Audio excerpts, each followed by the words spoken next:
God said, I am the God of Abraham and the God of Isaac and the God of Jacob. He is not God of the dead, but of the living. See, guys, doesn't that prove that the saints of the past are awake in heaven right now and they're more alive than they ever could be? People often use that verse to prove that the saints are awake in heaven right now and that they can listen to our prayers. Maybe not both of those, but that's how the argument goes. But this is the biggest argument against that if you actually read it in context. Now, the Sadducees, who say there is no resurrection, came to Jesus and asked him a question, saying, Teacher, Moses said, if a man dies having no children, his brother as next of kin shall marry his wife and raise up a seed for his brother. Now there were 7 brothers with us, and the first married and died, and having no seed, he left his wife to his brother. So also the second and the third down to the 7th, and last of all the woman died. In the resurrection, therefore, whose wife of the 7 will she be? For they all had married her. All right, so Jesus, pretty smart guy. He knows what he's talking about. You are mistaken, not understanding the scriptures nor the power of God. Remember, he's talking to the Sadducees here. They definitely at least had some intellectual knowledge of the scriptures, but they didn't actually understand them. They were spiritually dead. Or in the resurrection, they neither marry nor are given in marriage, but are like angels in heaven. Doesn't mean that they become angels. Some people interpret it that way, but no, they become like angels. But regarding the resurrection of the dead, you know why people quote verse 32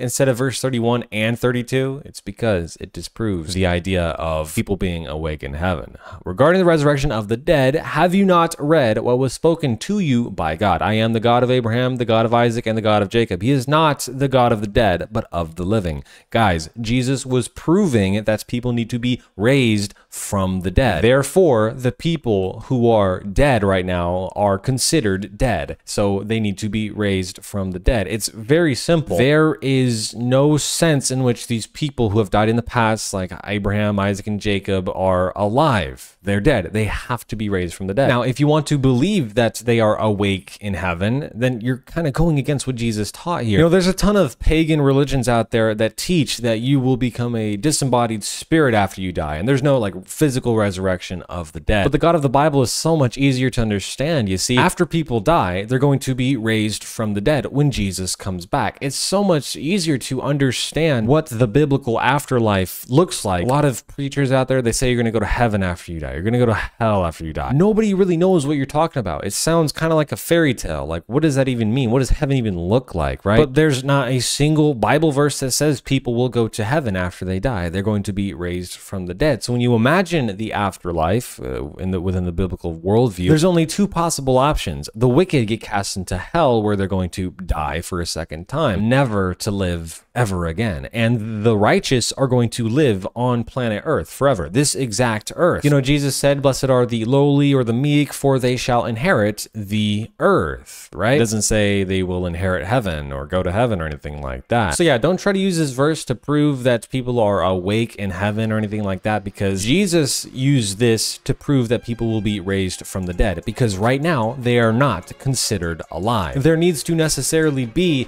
a resurrection of the dead for Abraham, Isaac, and Jacob for them to be considered alive again. That's me for today though. I love you guys so much.